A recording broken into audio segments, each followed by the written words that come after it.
njira mumpitire Deputy Speaker of Parliament Thomas Tayebwa abere ku video. Njira mumpitire Anita Amongi Mama Sadole Lususu abere ku video. Njira mumpitire abasubuzi bwenna mu Uganda mbere ku video. Abakasiita. Mathasi Mpuga Nsamba wekitiibwa Hooligan Mathasi Mpuga Nsamba obereko. Njira muntagireko abakulu ba UR Uganda Revenue Authority. Njira muntagingire police. Njira muntagingire Wasanya Charles Peter Murega Karoli. Saba futubazi afutubadde mmego Karoli Wasanya njira obere ku video eno. Njira muntagingire wano Retired Kano Chiza Besigye Kifefa bale ku video ne FDC. Retired Kano Chiza Besigye yera bakutaginga oje ku video eno. Njagala kone mukulu Moses Sali eke Bebe Kuru abere ku video eno. Muntagingire ko mukulu go bayita Kabanda omuko basuubuza bayita basuubuzi. Muntagingire ko mukulu omugo bayita Ntale naye nga yeyita musuubuzi. Njira muntagingire Sekitto owakasiita be bantu basatu bebe yita bakulembeze basuubuzi babere ku video. Njira bawa kigulalo gikyaleero then tusimbira tugere ku video ene yatulese kubanga ebyokukola tuyina bingi. Alright, kamala kuyisawo akalango kamubwe kati then tuleke tugende ku video yatulese mu bulungi nnyo. Alright, gwenna asubira oba ayagala okutambulako mwaka guno gwamu yaragerako mu ggwanga lya Canada jalogezesa omukisa gwo. Waliyo seminar oba conference etegekeddwa nga mutu omukulu eyitibwa the third annual gender based on violence ejja kutandikira ku mwezi 29 omwezi gwa November ekomekerezebwa na ku mwezi mu December 2029. Omulamu gwayo kwene besinzira ejja kubera gender based violence and intersectionality. Gwe wenna ayandi yetaze okumanya bikwata ku seminar eno oba omusomo guno ojja kukubira ku mukyala Veronica Jumba ku simu ye ey'omu ngalo Gentile Bawa eri +1 647929034 ejja kubanga etegekebwa mu kitundu ekiyitibwa Toronto Airport Marriott Hotel 901 Dixon Road Toronto on M9W1J5 kyekifo wegenda okubanga ituula. Kale n'abajetaze nkiteeka nnyo ku mutimbagano gwange yeeyo kati bwenvaawo nga mmaze okuba akalanga ako tuba tugenda ku Kigulalugi. Njagala Ekigulalugi kino mukasalimu Ekigulalugi kyali mu kisalimu kiweereze buli munnayuganda yenna gyali mugenda kiwuliriza bulungi nnyo.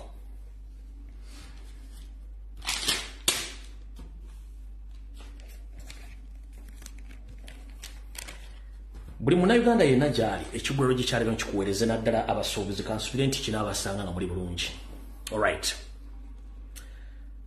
kyemwayagalizanga embazzi kibuyaga asudde. Kyemwayagalizanga embazzi kibuyaga asudde. Bannayuganda nkiddamu kyemwayagalizanga embazzi kibuyaga akoze eki kibuyaga asudde.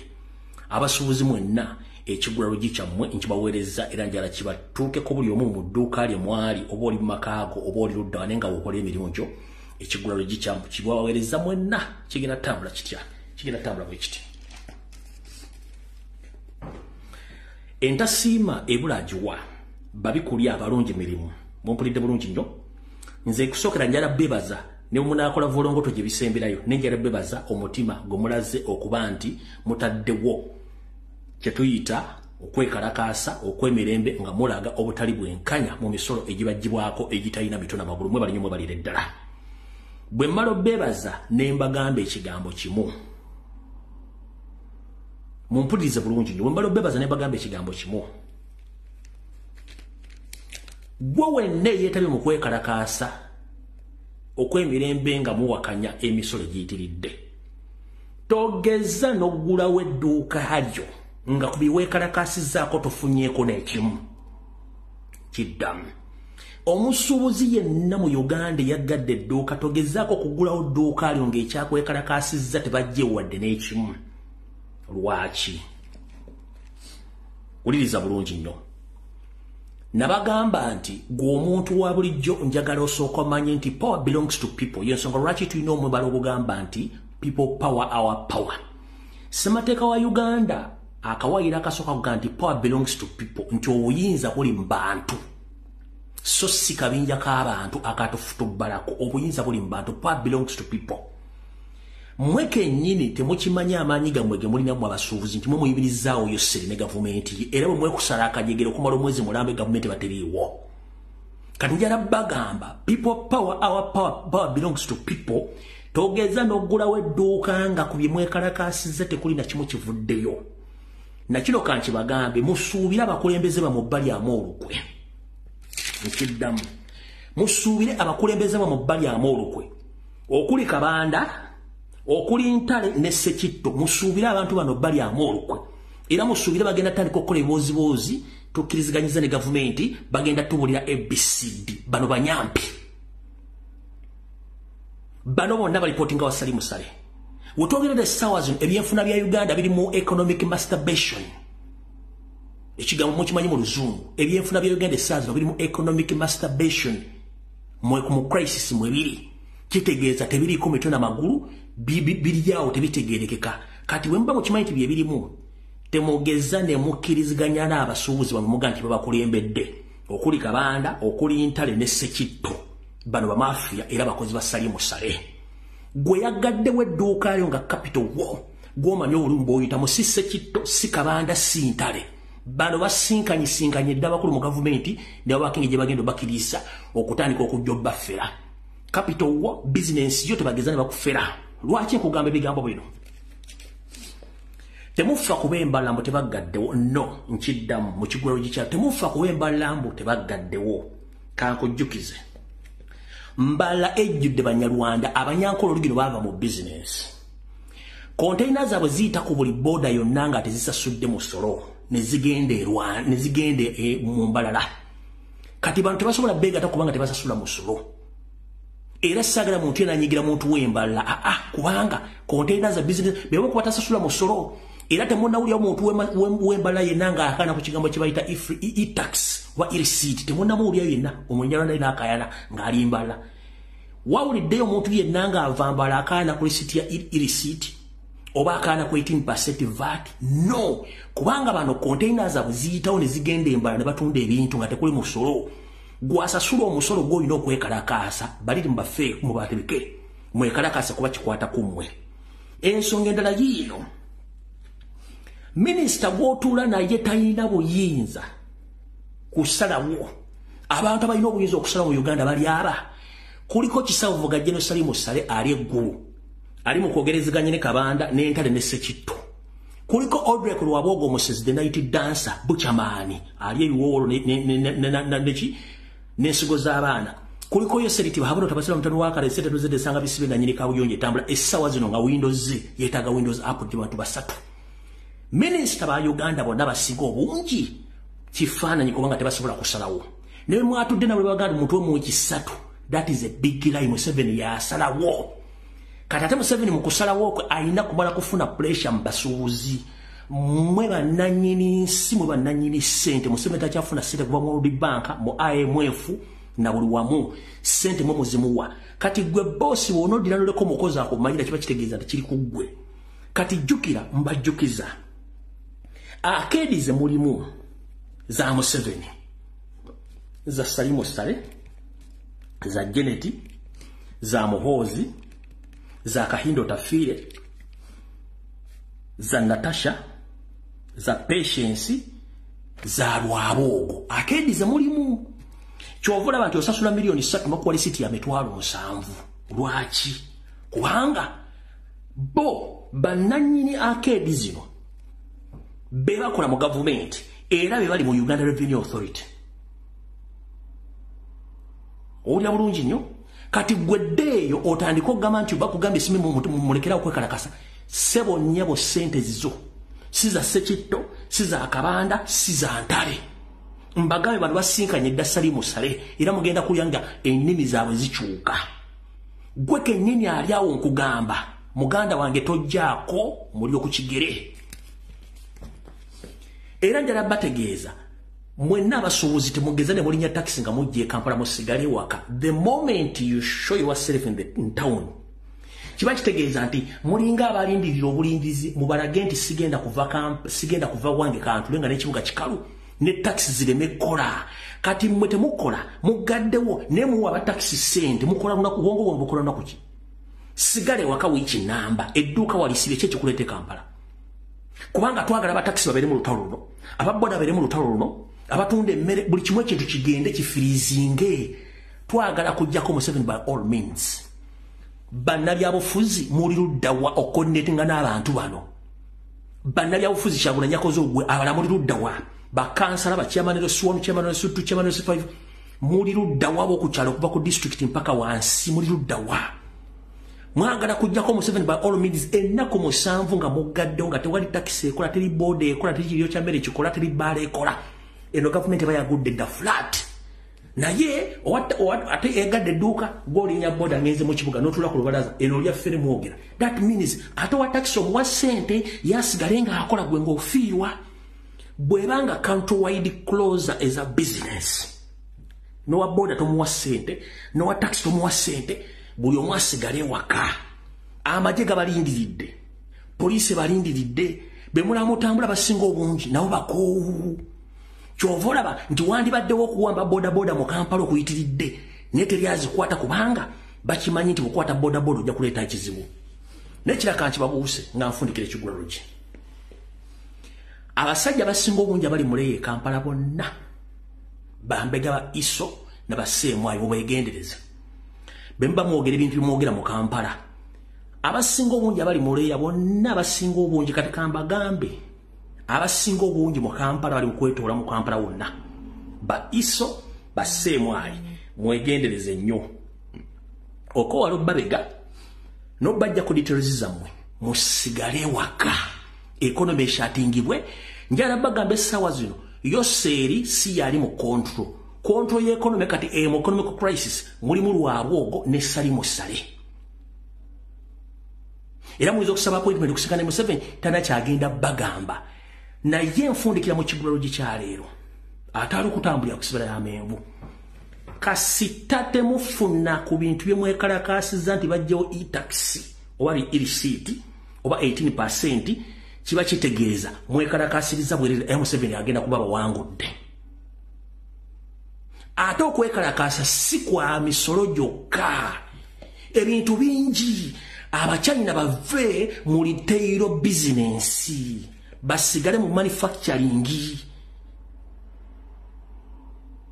oba importing ebintu bingi nabana abajjako sente z'obupangisa baddeyo ku nomononzi zaabwe nga sente zosasula kwe kuli 18% VAT aleme kujja kumwe emisolo mije kitali mateeka gye mulina okwekalakaasa si taxi simanyi 18% no emisolo mingi nnyo kati muddaawo nze mubudde mu kigulalo gikyaleero okwerinda sibuti ensanafu etambula egaludde temwogeza ne mugamba mugenda kugulawo nga temulina kye muwangudde mujja kuba muwedde bagenda bakalakata mpaka mujja kuwulira bubi kino kibagambye mu kigulalo gikyaleero mwebereremu ekigulalo gi kiwedde kati kantandika video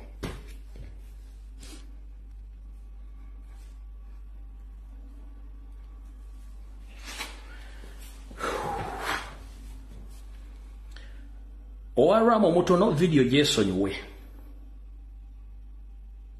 bw'oba olina ramu omutono video gyesonyiwe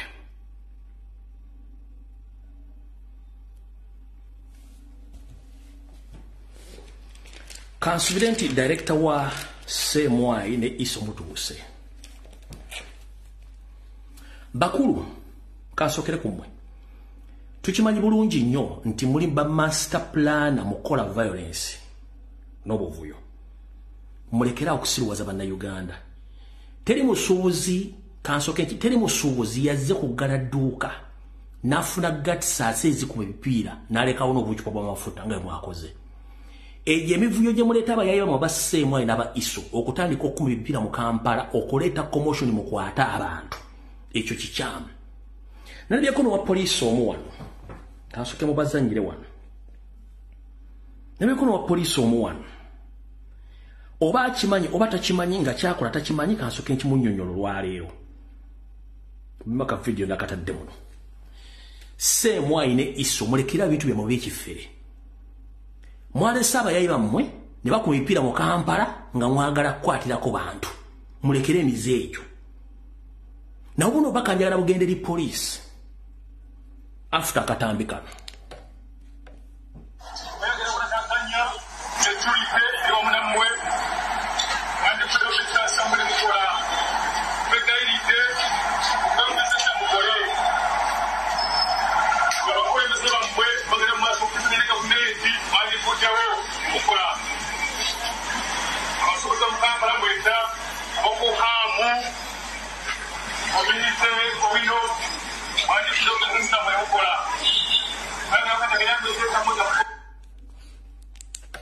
Sebo Mr. Officer simanyi ranka kijoliko eyakoze akatambi kano.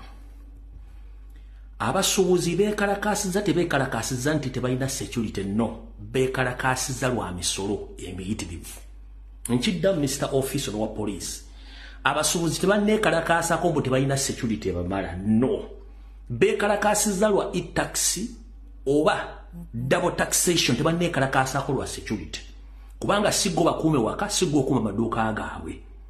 Mulekerawo kawumentali tumanyi obusiru mwayoka bukisajja gwe yabadde ku mukalakasa ng'oyogera. First and foremost, omuzindalo gw'oli mu kuleppukirako ebigambo nti abasuubuzi baggulwa amaduuka. Omuzindalo gusasulwa ssente za muwa musolo omuwa omusolo ye muno omusajja gw'ogamba aggulewo edduuka.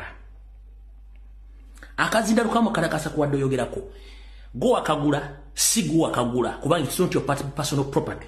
Eno property ya government ya Uganda ani amusasula omusolo ye munansi wa wansi. Emmotoka kuwabadde oyogera ebigambo ebyo ssente za muwa musolo oyo gwagamba aggulawo amaduuka siijo. Engatto gy'oyambadde ssente za muwa musolo uniform gy'wadde oyambadde ssente za muwa musolo n'andaweya. Kati gobodda kulinga tosobola kusubula dde obumaso bubiri wadde okufuna akaduuka w'otunda akakopo k'amazzi oba akaveera k'amazzi akanusu 5.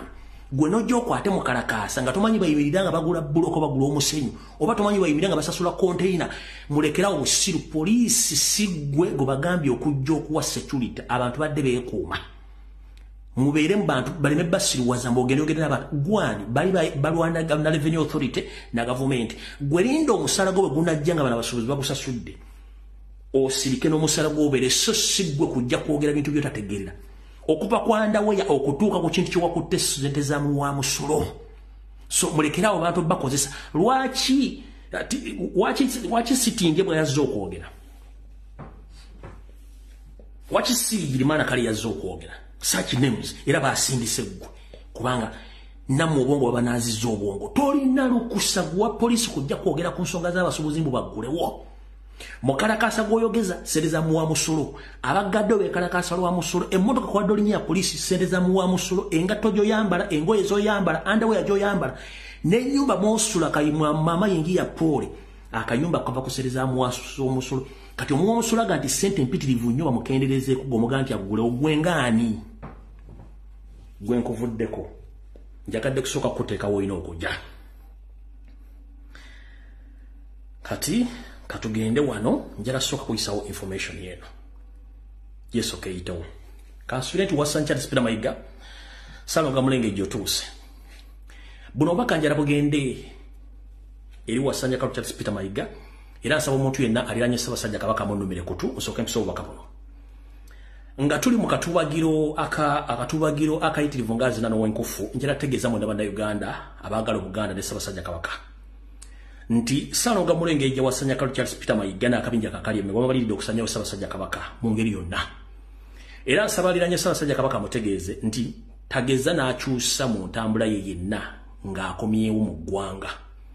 Nti oba mugambye bamufunire ka private jet kamutwaleko wanaabava oba atuuke gy'alaga. Tageza ne yeetantala okuba nti bamuwa akanyonyo konna okumutambuza. Yo plan nayo ngitiddemu advance. Nkiddamu aliranye Ssaabasajja Kabaka mutegeeze nti muzzukulu w'amazige lumbuye akusaba n'obuwombeefu. Bw'onoba okomyewo tebageze okukyusa mu ntambula yo nti kati olinnye bakufune ka private chop baku helicopter kakutwale ku mukolo wonna w'onoobalaga ne tokalinnya kaveeko kaleke. Nawo bono bakanjala obuulirize bulungi ali okumpi ne Ssaabasajja Kabaka omwotegereze. Mu mbeera y'emu Mayiga mwatambulira ng'alinganga ensi mwatambulira jjajjaawe. Nsaba okuluma kutukwa Ssaabasajja Kabaka omutegeeza nti Charles Peter Mayiga Ssaalongo Wassanyaga Mulengejja yawandiikidde ekitongole ekya Chieftains of Military Intelligence ekikulira James Birungi. N'amutegeeza nti bw'ati nti mukulu nkuwandiikidde ebbaluwa eno nga njagala etuuke ewa mukama wo ye Museveni omutegeeze nti enteekateeka zaffe zigootaanye naye tetwagala Kabaka Mutebi aleme kulaba ku njuba ey'omwaka ogujja oba talaba ku njuba ey'omwaka ogujja. ulira bulungi nnyo talaba ku njuba ey'omwaka ogujja oba okuza amazaalibwa ge ag'emyaka 7. Mayiga kennyini mu kiwandiiko kye yawandiise n'asindikiramu n'embalirira ey'okutereka Ssaabasajja Kabaka singa missoni yaabwe eneebanga egguse nga bw'agyagala. Naye Mayiga njala kutegeeza mu biwandiiko by'owandiise kankutegeeze. Ebigambo bino ogenda n'obiwandiika n'osaba buli ky'oyagala naye kimanyi nti ebitongole bino birimu abantu bannansi abatalina buzibu na Buganda, abatalina buzibu na Kabaka, abafulumya information eno. Gwe okwagala okutta Ssaabasajja Kabaka gy'oli nti mulya mu ssuwaani y'emu oba awulina ky'omubanja omala biseera, kubanga naawe bw'omaliriza okukola mission eno y'okusanyawo Ssaabasajja Kabaka naawe kennyini nakugamba dde essasi ly'oppandikeko erinnya lyo kubanga yo seri taleka bujulizi wattira kitaawo okweka obujulizi naye ate ggwe. Era ebbaluwa egenda mu maaso negamba nti bapulaninga okugyawo Ssaabasajja Kabaka era mu mwaka nga tazalire ku mwaka gujja oba kulaba ku mazaalibwa ge ag'omwaka ag'ensanvu. Naye nga bino byonna ebbaluwa yagiwandiise yatuuse ennaku z'omwezi 12 omwezi ogwokuna 2024. Bbaluwa yatuuse ku Semwaye ng'ennaku z'omwezi 12 omwezi ogwokuna 2024. Wasanya Kalu Charles Peter Mayiga ensi etegedde bulungi nnyo enteekateeka zo era buli kimu bakitegedde. Kati nga nfundikira wano kuba njagala omulwaka bugenda wa Ssaabasajja Kabaka n'abamuliraanye. Njala tutegeeza mwenna Obuganda nti ndabagambye ku Sunday wedding program emuli Bulange Mmengo ti omusajja ono ali mu kuteekateeka abantu be abagenda omukolera emirimu gye ng'afuuse Kabaka wa Buganda. We twogeredde essaawa zino nabagamba nti ayina nabagambye nga tannagifuluma nabagambye nti omusajja ono ayina akabinja kakabalangira n'abambejja.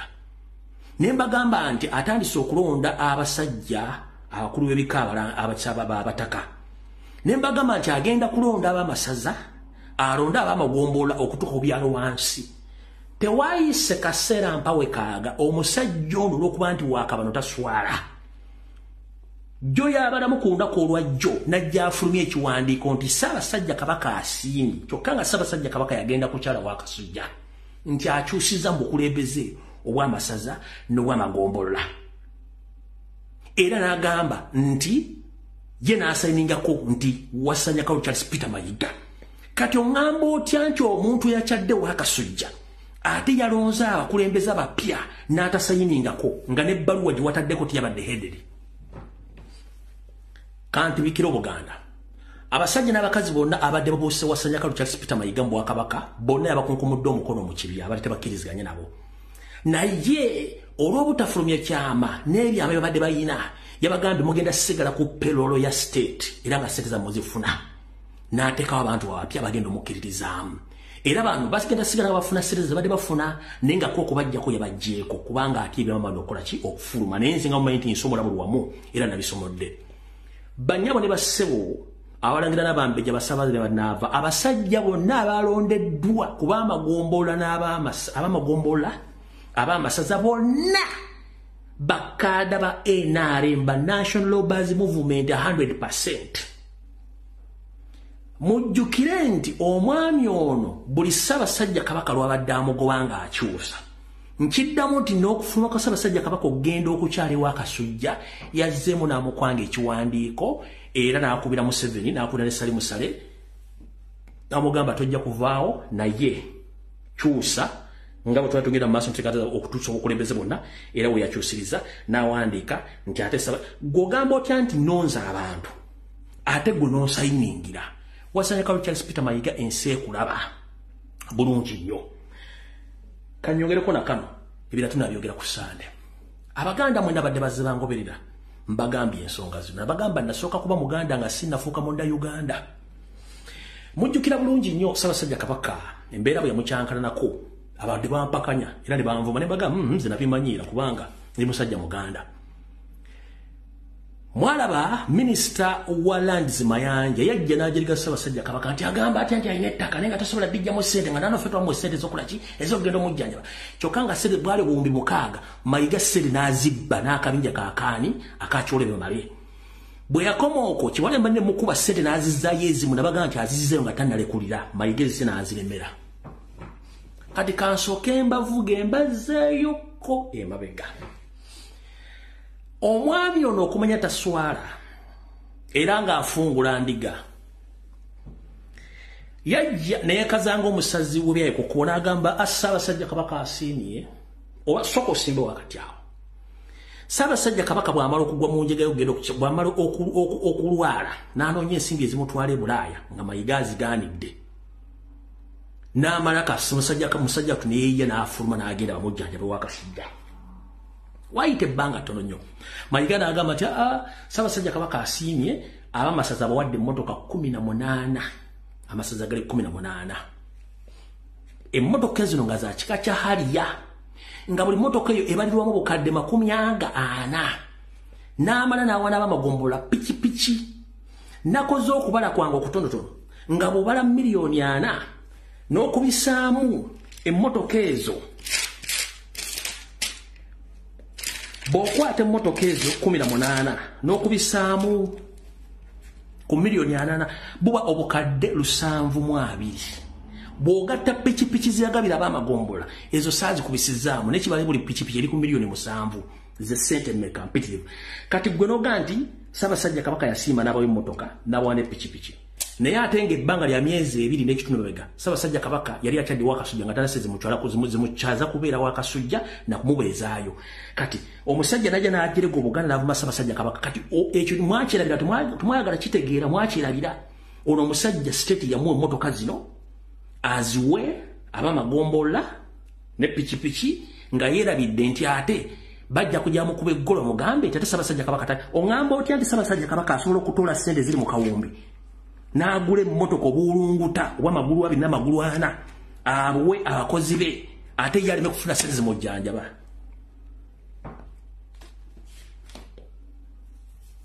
video tenatandika njagadde sooka wisa obubaka buno nabagamba nasooka kuba Muganda nga sinnafuuka Munnayuganda kati ndi ku mboozi ya Ssaabasajja Kabaka naatera ogita obubaka bumutuukeko nkiddamu Minisita Mayanja yajja n'ajerega Obuganda ajerega Ssaabasajja Kabaka nti abeera tena amatanga tanase zimujjanjaba ng'ono yajja n'agamba nti Ssaabasajja Kabaka yagaana okujja okuwaayo boda n'emmotoka ezo kubanga tazimanyiko mayitirizo mukitegedde network amugireko bagikwate mujja gisanga ku mutimbagano muzo mukitegedde bulungi nnyo ebibozi byanya ku social media tebikwatagana naye nze nakugamba geza Ssaabasajja Kabaka omutuuseko obuzibu ojja kitegera nti Abaganda okusirika si munyo gwa kisula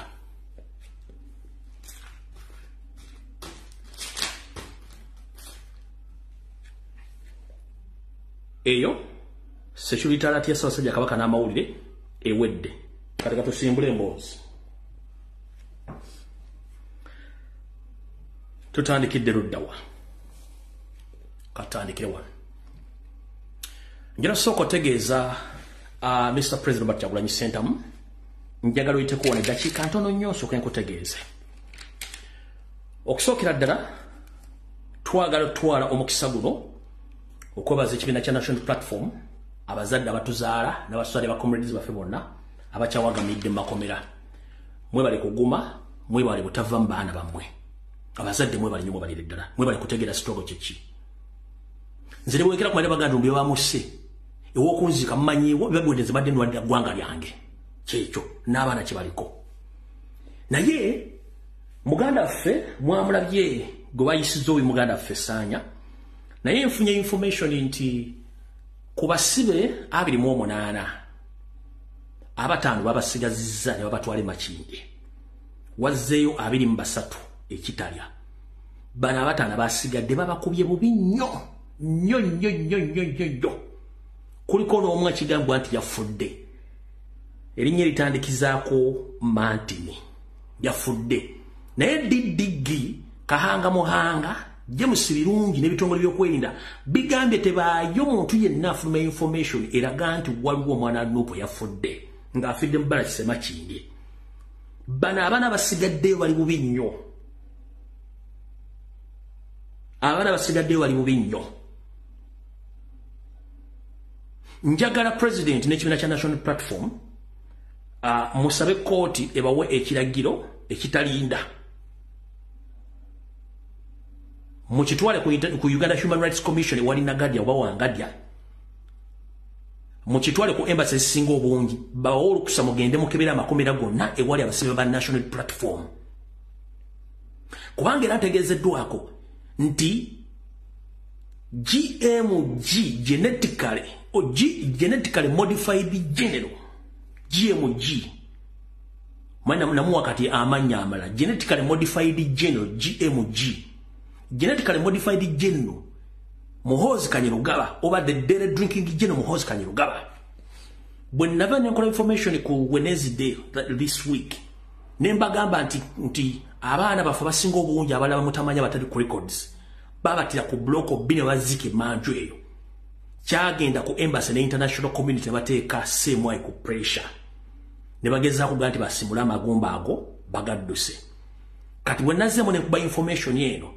DDG yafunye intel nti amagezi genda wa international community okujja okulambula safe house nga tebategezezako muntu n'omu bamu informize nti banyinza okubazindako either today or tomorrow DDG aisiza radio code buli ewali safe house mu Uganda wonna abaana bonna bakubibwa bubi bonna bafulumiziwe mu safe house ezezo okulina semu ayembuya okulina ekireka nekyengera ne wonna ne kolo bonna basoke bagibwemu basoke batwalibwe wabweru wa Buganda bali bana amalo okuba ko kumalo kebera safe house zino watocha chambers babazze mwenna bakola ekiro muyinza okulaba ko olwaliro bencha nge motoka zijjafanga nendala zitambula nyeza amaje bajja kuba bafulumya abaana abo abayisibwa bubi okubakyusa okubatwala mu bitundu ebirala then bali bamaze okujokkerera then bano baliko bakomyo kino kifulumye leero DDG oba GMG genetically modified general bibiragiro byo kuba kati ye commander overall commander our orders so radio code yayisedda wonna buli ayina safe house nga mulimu abaana abakubowi abatali ku record bonna babajjemu so ekyo nakyo mukitegedde bulungi nnyo njagadde president akitegedde nti ngenda kusaba olwaliro president mufune ekiragiro kya court mugende mu kyale makomera gonna okuli kitalya luzira kabasanda aniyo kuba abantu bali gana makomera getumanyi wali abana bali makomera amabye nnyo era ebintu bino byona bikolwa mu Buganda wokka tewali walala so ye badde njagala okusooka okuyisawo president agitegere bulungi nnyo then tulyoka tusimbule eroza security alert nayo giyisizaawo ensonga endala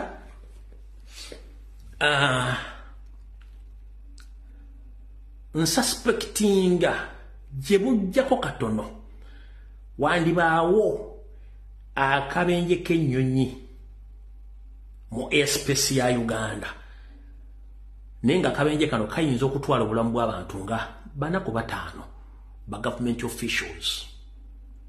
I suspect kano mujja kaje na kuzomwe ziri 17 mwezi ogw'okuna mwaka 2026 sorry nchiddamu resident na kuzomwe 17 omwezi ogw'okuna 2024 nsuspectinga gye bujjako katono okuwaawo akabenje k'ennyonyi mu space ya Uganda nenga kayinza okutwala ba government officials bwetegeza government official muntu alina akolera government simanya to what level ne suspecting okubeera okusinzira ku sources zange ne feelings zange mujja kasalayo mujja kaza ennaku z'omwezi zibagambye nkoze general ba government officials ekyo nakyo mukitegedde so ne Ssaabasajja Kabaka naye agifuniddemu mujja kitegeera kati awo tuvuddewo katugende ku nsonga endala eyatuleese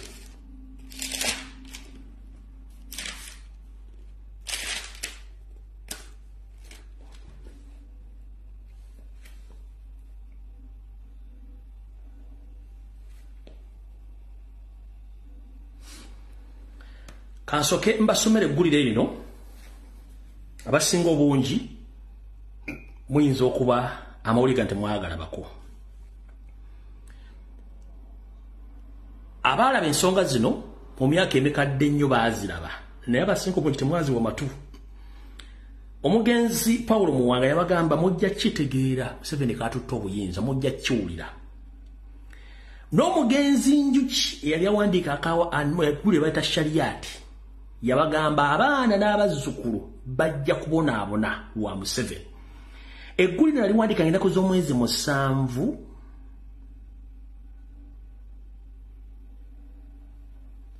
omwezi ogw'omunana 1992. Eggulire nno eryali aligula siringisi 2.5, eggulire lyali ligula nusu 2.5. Omugenzi Njuki yawandiika eggulire lino lye bayita Shariati. Abasinga omungi temwalirabako. Shariati. Omugenzi Njuki era Museveni yamugjawo. Lino eggulire abasinga obutubaga nti tuoludde mu bintu bino naye nga mwe temumanyi. Shariati liri eggulire. Twalinawo amawulire, twalina musizi. Mwe mumanyi Bukede na New Vision, simanyi Ready Paper. Amawulire gaaliwo nga tugasoma. Shariati waliwo musizi, waliwo ngabo. Zino Njuba time kino ekya Sematimba kya jjo wano, Njuba time olwa Sematimba jjano. Ane obuzava aluddewo.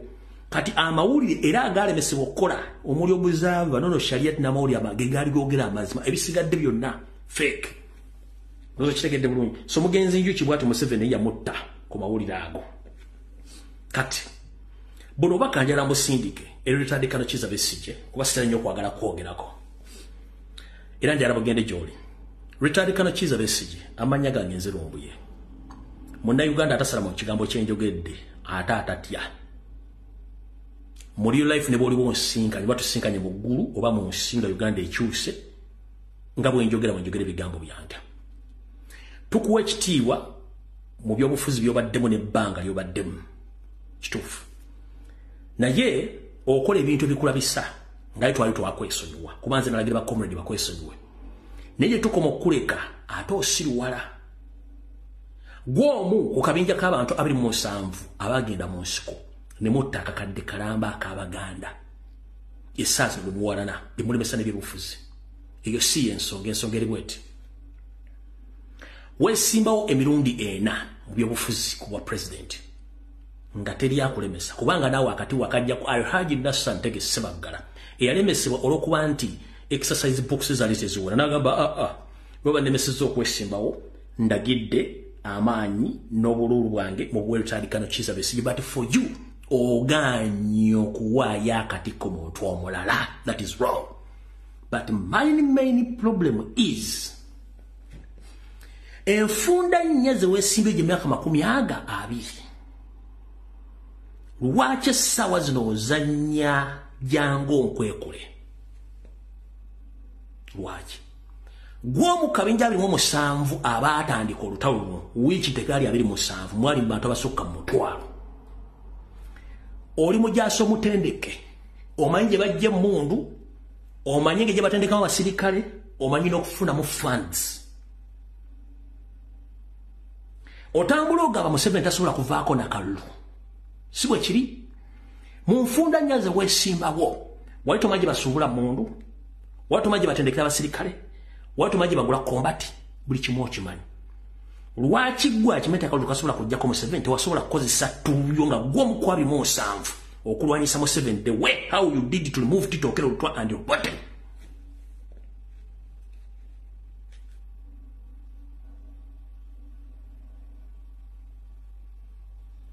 Essaawa zino Kyagulanyi yakeesimba otandawoza na myaka 3. You are trading him omwetololo okola kino okola kiri. The same theory you get ako tekasula kujjako Museveni. Naye ate naawe oli mu kuba campaign. So who is fooling who? Bw'obanga ako tekasula kujjako Museveni nga you are campaigning era ng'olina candidate gundi Erias Lukwago ani goba fooling? Lwaki togamba abantu bamu ti nafunye mundu nina n'abasirikale tugende mu nsiko oba tugende mu kitundu tujjeko Museveni? Leka kusiriwaza bantu. Twakuwa emyaka 20. Omanyi okutendeka abasirikale oli musawo mutendeka ne Kyagulanyi n'emyaka 3 ginnawo. You are trading him ogezaako okulemesera ovuddemu akantu tekajjako ate oba tekajjako Museveni okola kimbi obufuzi. Okola kimbi obufuzi. Kandi weegendereze. Naye nakwesonyiwa ne weegendereze. Ebintu by'okubuzabuza bannayuganda tubikooye. We are fucking serious.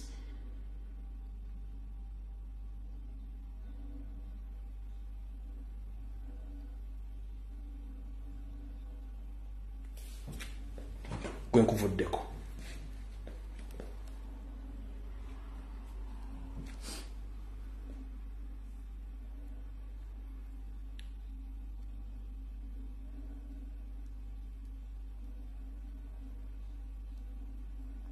Muganda fessanya mwamulayo kye bamukoze buli kimu sijja kumuzaayo naye kino ekifaananyi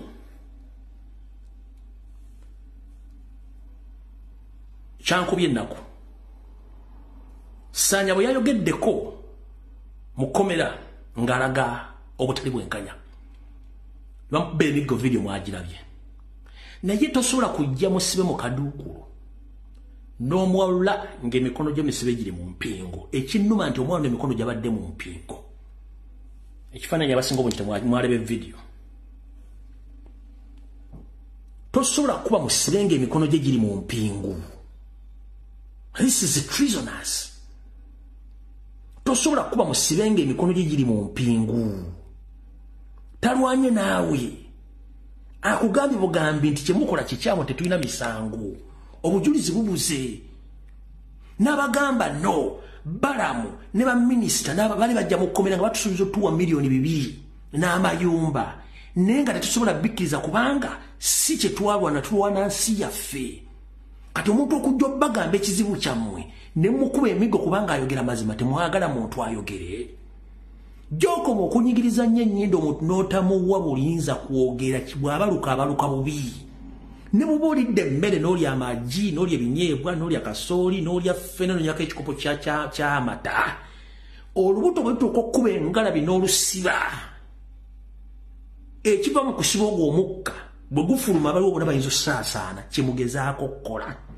You are trying to close each and every avenue but time will come ng'omuntu akyasobola nti who is who. Tosobola kuba mwana munno ng'ali mu mpingo. This is inhuman. Tosobola kuba mwana munno ng'ali mu mpingo. Wuuyo ali mu mpingo ziizo ali mu mpingo. Tosobola kuba mwana munno ng'ali mu mpingo olwedde musibe tagenda kudduka ali mu mpingo.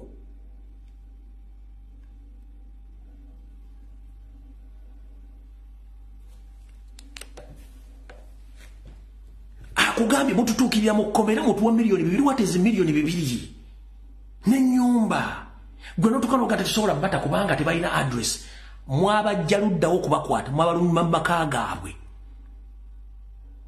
balina endagamu that means enough address balina family relatives oyagala tuga mwasiba bannakenya batalina address batalina ndagamuntu. These are Ugandans abalina ba relatives abalina emikwano abamanyikiddwa ne bogenda ku Google no searchinga Sanya ojja mufuna ne wono searchinga na Bukenya ojja mufuna ne wono searchinga ne ojja mufuna bante bakyetaga kunoonya togenda banoonyiza ku face no global bamanyikiddwa mweke nyiri mwakola kyamanyi batunda mu nsi yonna n'okuba mwana munonga ali mu mpingo olw'okuba ayogedde amazima. This is wrong. Chicha James Birungi Emma Katabazi genetically modified general kitabu yose mututi bahabula tubasira mutano wa karekezi bina bintu bimukola bijja baddira. Remember abantu bamukuba be bananyini nsi you are foreigners muli ku visa za gwakodda. Hitler was there, Mussolini was there, Gaddafi was there, Mobutu was there. Where are they? Mobutu tamanyikiddwako na mayitire n'abaana bate bamanyikiddwako mayitire n'ebyobugagga byali abbi okwetoola Congo yonna tekyali amanyi gibiri. The same which is going to apply to you. Museveni ayise when that we speak right now temanyi sente ze temanyi bugagga bwe naye nga bw'okebera ku gogo omuntu asinga obugagga mu Africa ye Museveni sente yazijjawo yagira mu lugabire nga ne kakawunda suuti kalimu ebituli n'okulisa okulisa na fooko nga n'eminyira gikwata mu ngalo right now mumulira buli kimu. Time is going to come buli kimu kikyuke.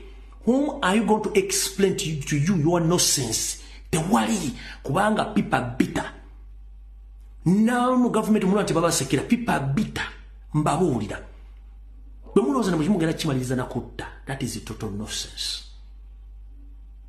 Bwe mbata musobola kutola mugate naye abantu betubonyaabonyanga be bannannyini nsi ate nga bali mu Buganda bwe tubasinga obuzibu gwawesa where are we going to pass? Tekuli asobola kuba amagezi ago kubanga muli basiru atera mwayonka basiru era mwayonka musiru teri mubbi akubira ndulu ku kizigo tabangayo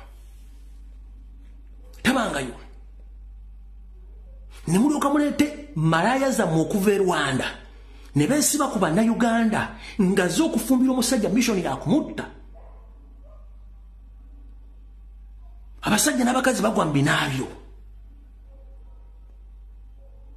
kati okugwa mu kinaabiro it's a new trend munawo olwadde kubanga it's a mode of killing edegekeddwa ku seemwayi buli kyemukola kyonna mugenda kifunako kopi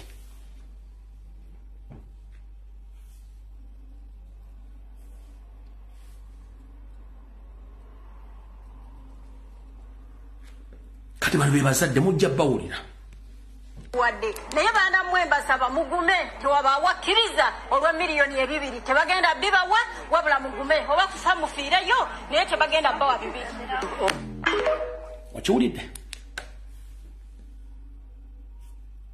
awo tuli tugenda mu maaso vidiyo etandika butandisi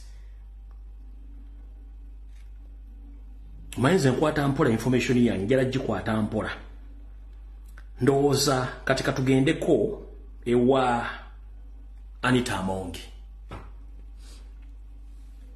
sindagenda mu kitabo mukyala Anita Amongi mukyala Magogo nkulamusizza kansula ntoli bulungi gye baleko gy'otosako engalo waliwo akayimba k'omugenzi Paul Kafeero akagamba ntoli wa kitalo nga ggwe bw'olowooza twali tulabye abanene emirembe engalo wattu baakuggyako kitiiyo kugenda kutikka lole ya mukyanga oba okimanyi bulungi nnyo mu Luganda baakuggyako ekitiiyo ne bakuwa kijiiko okutikka lole ya mukyanga oba baakuggyako ejjambiya ne bakuwa ejjiito okusala omuvule ku bintu by'okola mu paaliyamenti njala sooka tegeeza eggwanga ekijjuno mujja kitegeera ng'obudde bugenze Anita Amongi mulalu psychopath gwe noonye ekigambo ku psycho Google kye bayita psycho omuntu gwe bayita psycho Anita Amongi mulalu mujja kitegeera ng'obudde bugenze omusajja mukazi muliye mulalu psycho Anita Amongi is a psycho mulalu mujja kitegeera ng'obudde bugenze ebikolwa by'okola n'effujjo n'okutiisatiisa bikomye Speaker Anita Amongi Nalongo Sologeti oli mulalu we psycho okujjako abatasoma face expression body language ne toni y'omwoyogerera n'engeri gy'omaggulamu mu maaso n'engeri oli mulalu oli psycho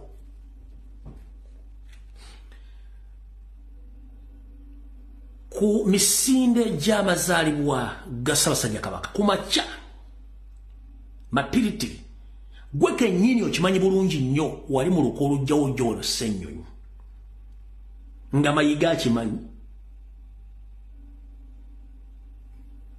Mpuuga akimanyi naawe okimanyi Museveni akimanyi nga ne Ssemwaya ekimanyi Museveni nga mulinze bulinzi breaking news Ssennyonyi afudde twawalaga emmotoka ne tubalagana ne musirikale ne mondo ya Ssennyonyi mmoloka yayonoleka omubaka omwazze nakugamba tulina okwemulugunya nti omu ku ffe agenda kuttibwa waliwo ebigendo n'ogamba nti who is Ssennyonyi more important in Uganda Mama Anita Amongi oba Anita Amongi surrogate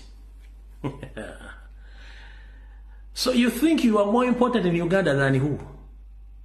But now Uganda will share equal rights. You are a public servant. You are in that office on behalf of Ugandans. So tori wa kitalunga gobolowooza nti gwasinga amaanyi. In fact, Ssennyonyi is more powerful than you.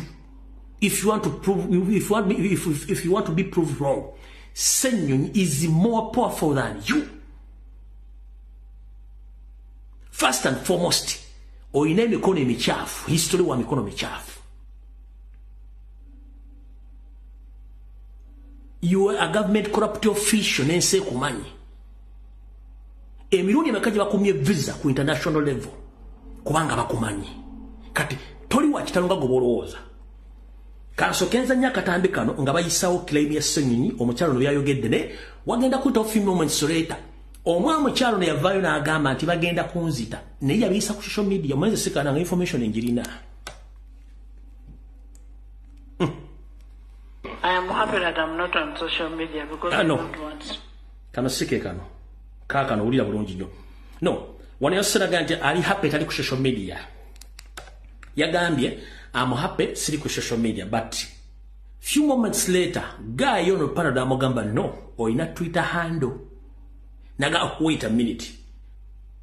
Namunjakazi ndabaga nti ono mukyala psycho yerabira byayogera bako omulalu yerabira nnyo. Kati kambaza nyire kano.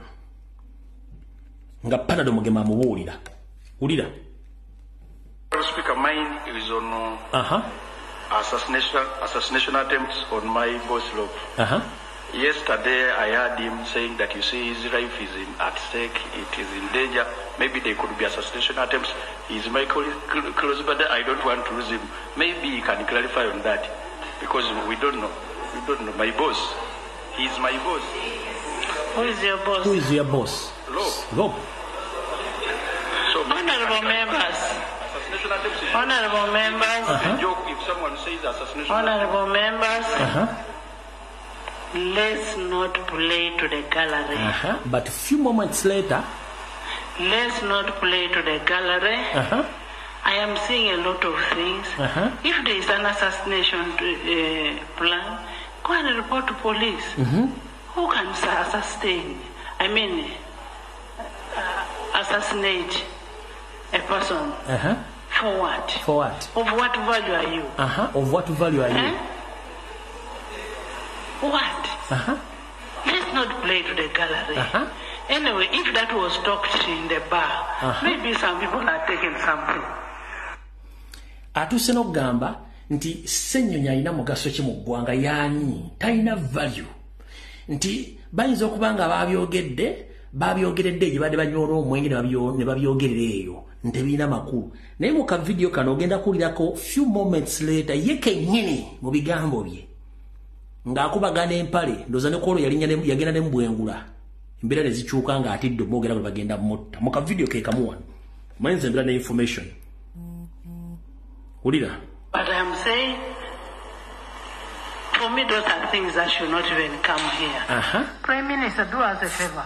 Because today, they will assassinate one person, tomorrow you hear they have assassinated me. Now I can officially tell you, I have only shared this with the leader of opposition. I have got an assassination report wanting to assassinate me. Yes, it is not a hearsay. Follow it up with the Minister of Internal Affairs. It is a reality. Yes, up to now. Madam Speaker. My car is still followed up to now. Madam. And whoever thinks is going to assassinate Anita, I was put in this chair by God. And if anybody wants, may I have my village to go to. I was put in this chair by God and I will serve until I get tired.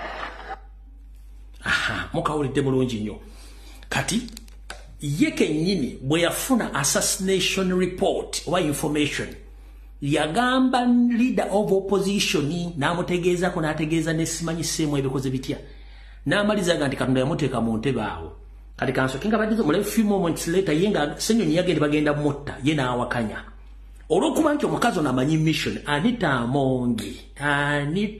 Amongi if that government changes very soon, our information is going to get out. Ojja kusubira mu ICC International Criminal Court and records are there. Kubanga sema tasobola kudduka ne records zonna amaloboozi records zemuteekayo ne mission zemukola ku ssimu nga mukubira abaseemu ayi mukubira ne Museveni. Ani alina okuggibwawo, ani alina okuttibwa. Kansooke nkabaddiza wano few moments later mukale njala kumanya ennaku z'omwezi. Kati zaali September 8th 2022 September 8th 2022 yewe yagambira nti ye baagala mutta few moments later kankabaddize wano katono nnyo mukawulire Prime Minister, few moments later because today they will assassinate one person, tomorrow you hear they have assassinated me. Now I can officially tell you, I have only shared this with the leader of opposition. I have got an assassination report wanting to assassinate me. Yes, it is not a hearsay. Follow it up with the Minister of Internal Affairs. It is a reality. Yes, up to now. Madam Speaker. My car is still followed up to now. Madam. And whoever thinks is going to assassinate Anita, I was put in this chair by God. And if anybody wants, may I have my village to go to. I was put in this chair by God and I will serve until I get tired. No problem, until you get tired. Kyemmanyi konti okubeera mu kifo ekyo kiri timely. Tekiri forever, kiri timely. Isn't so? Bonoonya formula mwe bakola ebizigo bya Carolite. Formula eyo erimu chemicals nyingi. So, Anita Amongi was black. But when Anita Amongi sees money, bleached. But the process of bleaching herself, she ran mad. Kati mularu. Era kati sayiko. Anita Amongi achali muavu, yali muddugavu. Bwe yafuna sente ne yeyerusa. Bwe yava okwerusa kati chemicals zamuyingira obwongo. Kati mularu. Fe tujja bibagamba mujja biwulira. Kati munyabo. History wo ne Mathias Mpuuga tumumanyi nti yaliko bosi wo. Mathias Mpuuga tekiniki gyakozesa kuva mu DP tugimanyi. Tukimanyi nti ojja mu parliament omwo oli confused somehow somewhere. Kubanga you are serving all 4 months or 3 masters at a go. You are serving Magogo as your officials band. The same time you are serving Mpuuga. Kubana kyo tukimanyi kati. That's why Mpuuga kati afuse bodyguard wo. But in the process, ojja funa obuzibu. Ojja fuka confuser. Amanyi goyogeza noko appointing Mpuuga omulebeza mu office. Naye omusavinga mwesavinga, no problem, enjoy. Enjoy your mosquitoes. But very soon those mosquitoes will become influence mosquitoes. Tujja bazika. Fe tetugenda kufana mwe, tetugenda kulwana mwe. Nesinga gyore senya tusibwako obuzibu buli kimu tukimanyi. Kati saga ya Nambole nga sinagenda obanso kembalize Nambole nzije ku vice wo. Tayebwa mukubbe ettaka. Ndoza katusoka tumalize Nambole. Ekituufu kiri nti tukoya ababbi ne ssente z'omusolo okuzibba nga gwomu ku babbi. Odidde akakundi k'ababbi okuli Mpuuga k'otambula nako. Ladies and gentlemen, ekisaawe ky'e Nambole ssente zonna ezakyonoonebwako ssente babbanzibe. Olw'okuba nti ddiwe no Magogo mwali bba Anita Amongi. So he's trying to cover up mukama we Janet ne bbawe Magogo ku ssente z'okubba essente z'ekisaawe. Kyova olaba yagenzeyo n'alambula n'aleka Mpuuga amukole report nenga byonna bakola bya kiyaye. Kyova olaba bamubuuza lwaki osindikayo Mpuuga ng'ataliko question mark mubbi. Ababaka okutukiza ensonga y'omusimbi ogusula mu buwumbi obwegabanyizibwa Mathias Nsamba Mpuuga yali akulira oludda olw'obula gavumenti ne bakomishona kidiridde okufuna amawulire nti sipiika Anita Among aliko obuvunaanyizibwa obujja bwe yawadde komishona Mpuuga agambibwa okuweebwa akasiima k'obukadde 5 nti ate yaba anoonyereza ku mulimu ogw'okuddabiriza ekisaawe ky'e Nambole gavumenti kye yasaasaanyizaako obuwumbi 97 n'obukadde 7. Omubaka Jonathan Odor owa Eruti County yeewuunyiza engeri komishona wa Parliament akyaleebuukana n'ogw'okuwuutanya obukadde 5 nga yaakayita kasiimo ate okubeera nga yanoonyereza ne ku ssente ez'e Nambole. So for such commissioners now to come and purport that they are now going to represent the House in asking questions and accountabilities, yet they have failed to do their duty of reporting to this House how they awarded themselves that money. Oduri yegatiddwako omubaka owalinga South Alion Yoke Hodria ng'ateeseza nti bakomishona ba Parliament abaliwo mu kiseera kino bonna beetaaga okugibwamu obwesige. Let them refund the money they awarded themselves with. They must refund and they must resign. omubaka wa munisipaali ya Kira Ibrahim Ssemujjunganda asoose kuwakanya nteekateeka ya Paalamenti okusindika komishona waayo okunoonyereza ku by'e Namboole ng'agamba nti ogwo mulimu gwa bukiiko bwa Paalamenti ne baminisita. Yo sigenda genda kuba no yenyiyo omu ku bo n'obusungu bungi nnyo. N'obusungu bungi nnyo ku bantu bano. Kati wulira ono omusajja gwe bateeka mbu yakulira ekise mu kubba ssente wulira byayogera.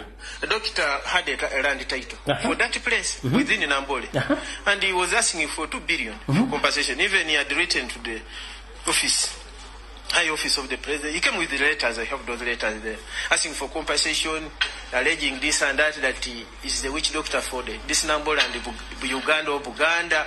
But we knew really those he was just trying to, get money from the government. He really only worked for money.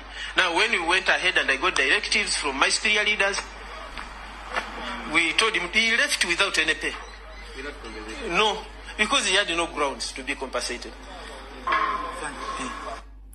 All right. The doctor had Gentleman, amanyago kanganonyo wano. I have all my records. Mwena abadde bangobera for long time mbadde njogera ku nsonga ze Namboole. Ensonga ze Namboole zo mbadde nzogera ku nga n'obujulizi mbulina. Kati ono munnamagye gwe baleese ono omufere ayogere bitakwatagana. Nga Parliament egamba mbu baasasula omusawo w'ekinnansi. Wulira bagamba part of the 97 billions approved to remove Namboole Stadium or to renovate Namboole Stadium was used to compensate and vacate the custodian, the witch doctor of Omusambwa gwa Namboole to allow the work going on. The more 3. Lieutenant Colonel P.S. Kidimuka, P.S. Kidimuka, the UPDF project engineer in charge of Namboole Stadium. By the way, the names also explain itself. Kidumuka. Afande Kidumuka, how are you? Why are you so Kidumuka so much with the words? We have evidence and proof that Anita Amongi, Janet Museveni, the Namboole manager, and the Muhoz. These are the thieves behind the 97 billions of renovating in Namboole. The Musawachi Nasi, the witch doctor, wasn't paid. But your names were called Chidumuka. Maybe they forget to call you Chidumusi. And I still have my records here. Mr. Chidumusi, Kidumuka. I still have records here to expose you. Oh, these are all on records. I have each and everything. Nobody you paid. N'abantu mwabasibire ne musiba ekisakati nga badda Uganda bayita wansi wa myala. Records zirina wano. This is part of the records.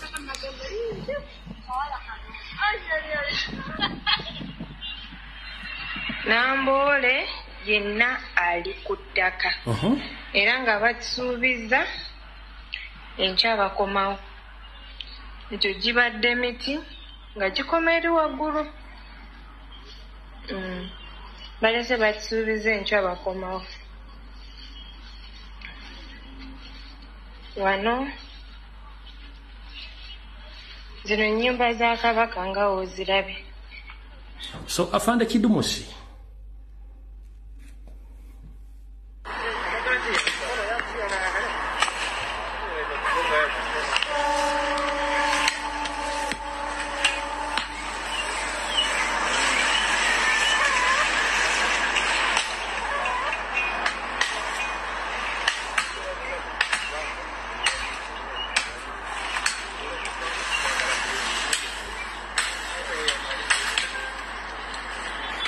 sijja kumalayo busijja kumaleve. Afande Kidumusi oba Kidomole. Namboole Stadium, the entire land of Namboole belongs to Buganda Kingdom. That is Buganda Land Board. You didn't consult anyone unless you paid my Ugandese group in Mengo. The so-called Musawachi Nasi, you claim that you paid the money. Temumuwako nekikubamba dengo bila information yeyo. Mwako zisomojana ndawo yawenga DPC wewe yogerere okugoba abantu bano ku ttaka. So here's the Musawachi Nasi. Kale abantu bazibu mu Uganda nkubuulire bano bazibu nnyo. ensonga zonna baali bamanyi nti bamaze nange okunsaanyaawo ndowooza mu be batta baali bamanyi nange ndugendeddemu ne balyoka bakyekola. Ettaka lyewabagamba nti ery'ettaka si lyammwe ne Mandela yalirekawo ng'akimanyi lino si lyabwe. Olwaleero baalifuula eryabwe era lyeri bakozesa emirimu egyo gyonna gy'owulira ekisaawe okugaana okuzayogera naawe abasirikale bennyini baatugamba kano akafo kafulomu kagundi kabaavu tekaliiko muntu ayogera mazima tekaliiko muki wabula bakaagala bakawambe nga basiteeti oba simanyi mubayita basiteeti agenti be baba bakitwala ekyo ekifo era banyaga kinyage naye nga kigassa abantu bangi abalabika nti ba mu state house. Era neewuunya okuba nti bagamba nti baasasula ng'abaasooka ekatooke wali baabasasula masasi ne babakuba okuva ku ssaawa 4 mpaka ku ssaawa 11 ez'akawungeezi amasasi ne galyoka gasirika era emirambo 22 ne gigwa nga be bakola ekyo. Kaakati ffe ate abaali waggulu mu kifo ekitaali kya kisaawe batolobye naffe ne batwala ekiseera nga balaba bibalemeredde era lwe baasembayo ensonyi ne zibaggwako ne bakyusa abasirikale emirundi ng'ena ne baleeta wooda ng'oyo Kidemuka yalagira. Nze ayogera nze mwanje Charles era nga mbatunuulidde bwe nti ne balyoka bajja batandikira ku miti gyonna egy'obutonde egyaliwo ne balyoka bayiwa ne gye twasimba gyonna ne bagitema naye nga manyi nti alagira ne wooda kwe ziyitira ye maneja w'ekisaawe mwali era ye yabaga nti ery'ettaka lyaki lya kisaawe. Bw'abanga tayogedde nti ettaka lya kisaawe kituufu kisigala kituufu kiri nti baali bakoze missoni nga bali wamu kubanga ne MP waffe yakirimu. MP bwakibeeramu era ye omu mu kusayininga. MP gwe boogerako bamumanyi. MP gwe boogerako mumanyi owakira municipality Ssemujjunganda. Yoyo MP gwe boogerako nzize nkola programu ya Namboole ne Kasokoso yonna gye bagobya abantu ng'ono Kidumusa afande Kidumusa bakidumuko oba kudumuko oba simanyi nalumuso is just talking about nonsense here no Mama Sadole owulira nga bakoze programu y'okukola ebyo ng'agamba bagenda kola kisaawe ate yabalirira ne seminti era yakola ku programu za seminti ezigisiba ekisaawe n'ezigenda okusiba ekikomera ekyo kyonna ebyo byonna ye yabirimu. Neewuunya okuba nga baga nti baatusasula nga tebakubangako ku lukiiko ti abantu mwenna ababadde ku ttaka lino we bamenye mwenna ababadde ku ttaka lino we bamenye mujje tulabe mujje tutuule tebakikolangako ebbanga lye baakikolera baatuwamba okuva mu Gwokubiri nga 2 mu kiseera kya COVID ng'aweddeku era bwe bamala otuwamba mu kiseera ekyo mu kutuuka olwaleero we baswalidde nga balaga nti bakola kisaawe ne bo baali bazze kutwala ttaka tebaali ku bya kisaawe. Olwaleero baga nti baasasula naye tutambudde gavumenti yonna nga buli bw'otuuka mu bayamba balooya baani bonna nga buli bw'otuukako bakuga nti totawaana ekyo eky'ennamboole totawaana kirimu abantu tebategeerekeka totawaana kati ne twewuunya mu gavumenti yonna bwe batugambira totawaana buli bw'otuuka totawaana awo kitegeeza nti tukola bya bwereere tusirike bakole kye balina okukola. Naye ekiswaza omugagga kusesemantula kyewuunyisa olwaleero kubanga kaakati bababuuza ssente ziri luddawa simanyi naleese maanyi ago kubabuuza ssente ziri luddawa ne batuuka okwogera nti twazuwa omusawo yali akulira omusambwa Namboole ekisawe si ye Namboole omusambwa gwawe ye Namboole. Naye kyewuunyisa era kitiisa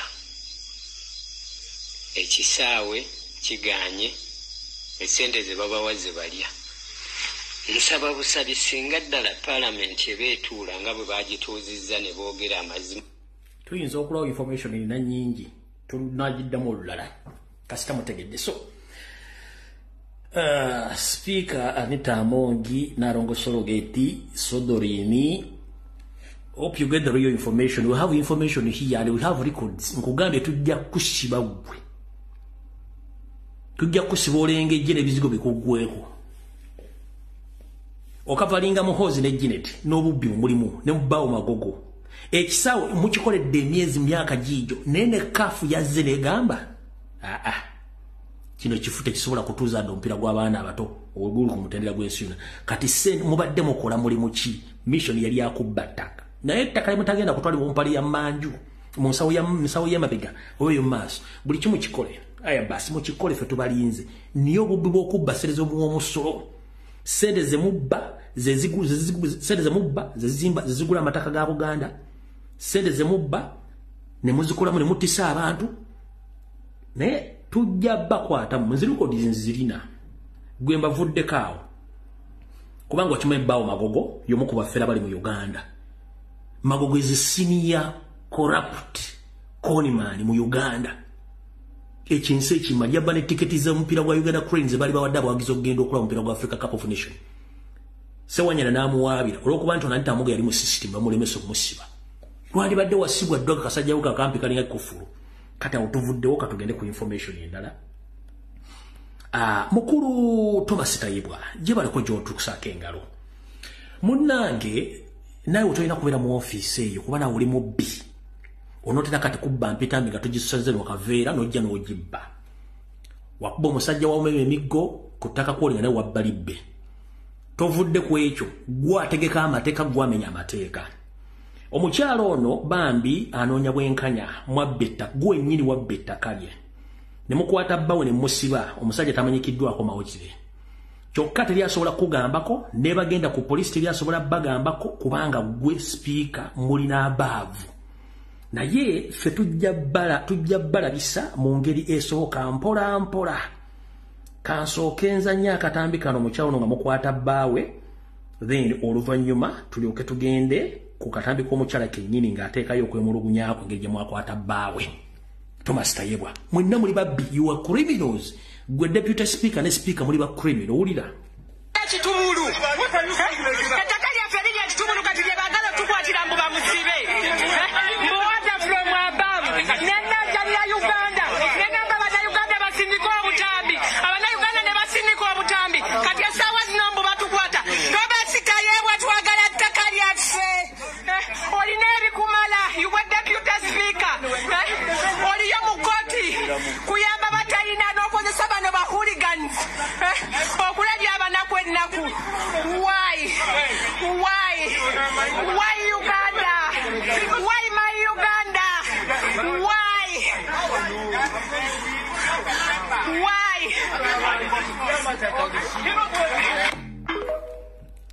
Ladies and gentlemen, omusajja bamukwata Tayebwa yalagira omusajja bamukwata tamanyikiddwako mayitire oba amugjamu ensigo oba amugjamu amaaso. Omusajja tamanyikiddwako mayitire nannyini ttaka omukazi ali mu kulaajana.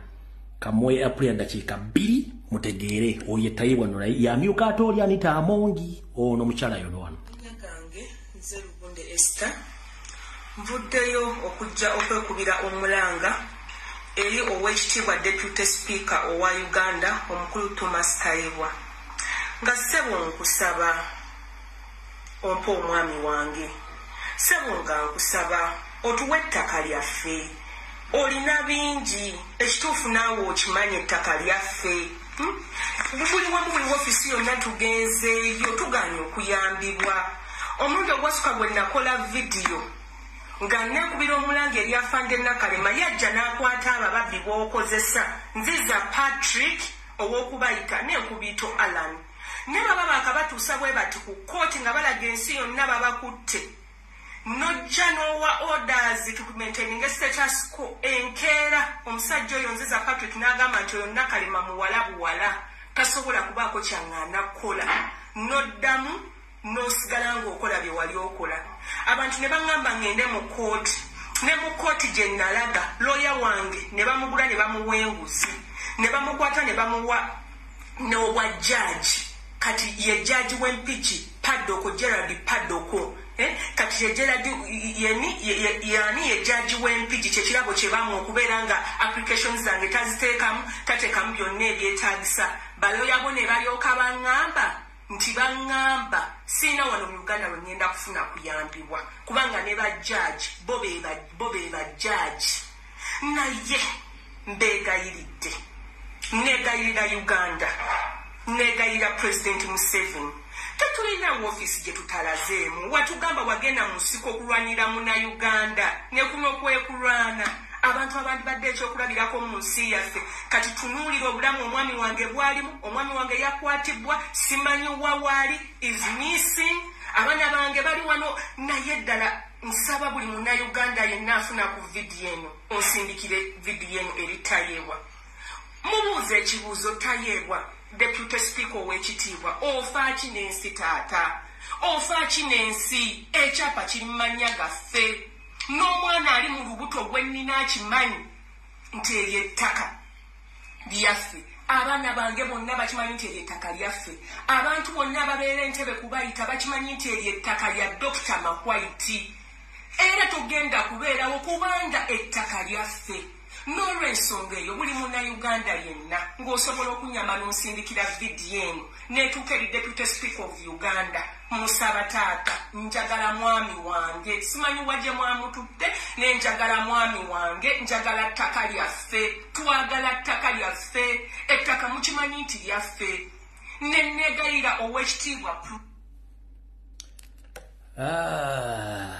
Thomas Tayeebwa olaba obba amasannyalaze kati ate ettaka naye kankubuuze Thomas Tayeebwa bw'ona obodde Rwanda ng'ova mu Uganda ofubutuka mu Buganda ogenda disombera ku Kiyoba Tayeebwa bw'ona obodduka okudda Rwanda ettaka ogenda disombera mu Wirubaalo mu kaveera k'ebitaano oba akakira ataano ebizimbe byogenda biteeka mu box ya KFC muki kwe muli comfortable nnyo mmanyi mwakimala mwakikubayo buli muntu mugenda kujja mupameko mugende mmanyi mwakimala mwakikuba no worries gone mujja kubisesema buli kimu muzimbe kalina ku mataka g'abantu gwakola amateeka ate gwomenya amateeka olina ne safe house mukwatira abantu sebo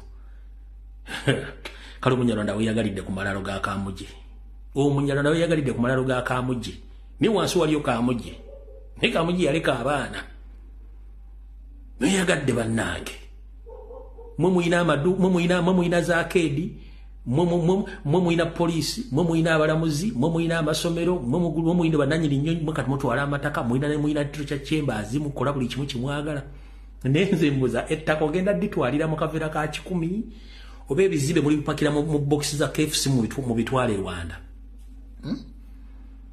nenze basasidde basajja mmwe mmanyi obutasoma okusoma naye nga tulina magezi kintu kibi nnyo Thomas ola wabba amasannyalaze naye ate ettaka wabba amasannyalaze g'osobola okusasula naye ate ettaka naye Abanyarwanda muli babbi naye mugenda kufuna kye mwagala in the near future mugenda kufuna kye mwagala awo tuvuddewo alright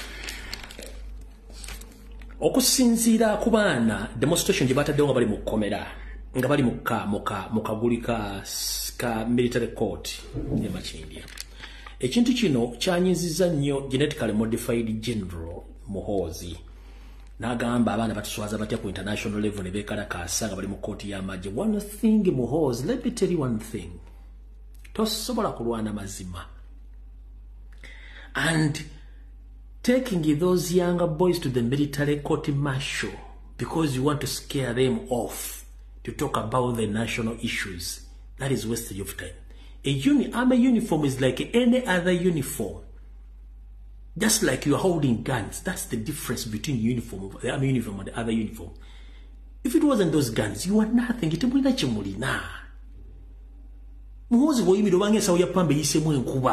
likes of your father, you have nothing. Just gani mundu ye wagandi muina amanyi, temulina amanyi. Nothing you have. Ezo uniform ngendala zonna amanyi gomone guest mundu temuina kirala. So bwanga abana bagumye bali mu court martial nga tebatya ku that extent ekigenda okujja mujja kitegera mujja kikwasako mikono ebiri. Mubusiru bwe yagambe bwati. These boys have exposed us. How dare they come in court, they start making noise? So, treat them harshly where they are. In fact, let me instruct, say my boss, to silence these boys slowly by using of lethal poison, because we don't want them to shout for us. So, kwe kwawulako bali abataano ne abatwala Makindye omugombaga nti yafudde abasigadde bagenda bakuba ebutwa mpola bagenda kufa silent bayinza no bata nenga mu process y'okujja okureporting nga tebajja kumala bbanga ddene kubanga he authorized of killing them silently. So you are ordering people to be silenced by injecting them poison. No problem, you do that. The world is watching, and these videos are there.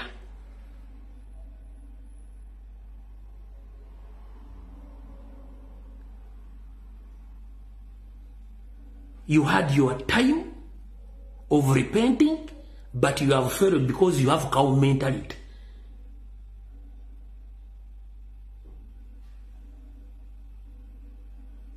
You think you are the Alpha and the Omega of Ugandan politics because you are holding guns. No.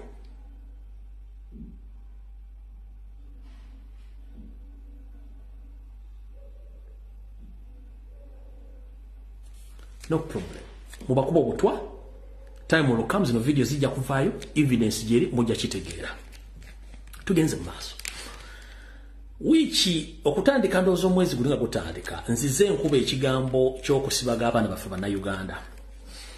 Kamba wa mawulire ge nasembye okufuna okusinziira ku sources zange. Wetwogeredde essaawa zino bannayuganda bo ebyokubasibaga bamba abiganye era loza n'abayitaayita mbe tekyali bintu byakugamba abantu beebusizza baganye. Ogwo gwe maanyi g'abantu ge maanyi gammwe ge maanyi g'abantu aboogera.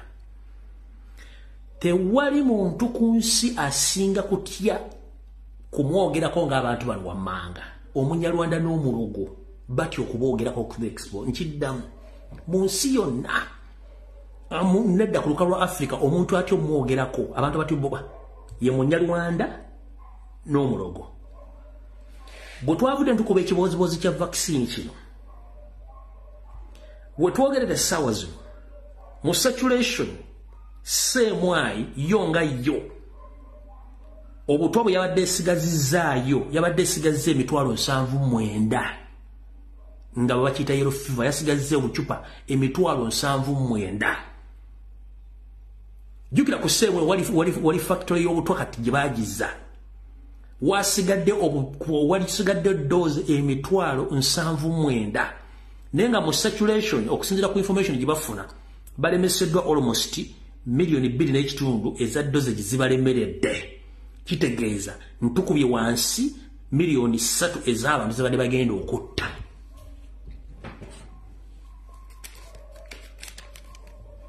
Mu bufunze tuba tukubye million 3 ez'abantu zibadde bagenda okutta tuzilemesezza. Kati gwe bagenda okusibaga bakusibage ku lwo tetugenda ffenna nze banziika wali ttanda kiwambya gwe gye bakuziika gw'omanyaayo. Ne repercussions oba binaava mu kubagema mujja bitegeera nze nkuwadde information kyekiri mu society kati olwaleero kubanga tomanyi ate atamanyi abeera muyizi muyigirize ate tefutufa ffenna embuulire tefa yonna ndoza mukitegedde bulungi nnyo. Mukulu James Birungi, Emma Katabazi, Lubachooya, Abel Kandiho, Kahanga Mohanga, those are you Banyarwanda guys. Whatever you are doing against we the Ugandans, you will pay heavily. Because at first we shall close the border between Rwanda and Uganda. Kapat, seal and close. Reje munaita. In case there is a government change very soon, kusoka kugala border ya Uganda ne Rwanda, close.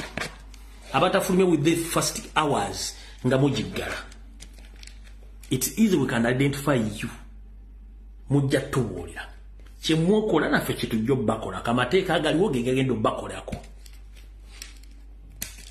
Kusoka kuggala boda ya Uganda ne embassy ya Rwanda mu Uganda mujiggalawo ne mugaba sola musoke mu fulume abatasola kufuluma mujja kitegeera. Boda kuggala embassy ya Uganda mu Rwanda ne boda n'ojiggala.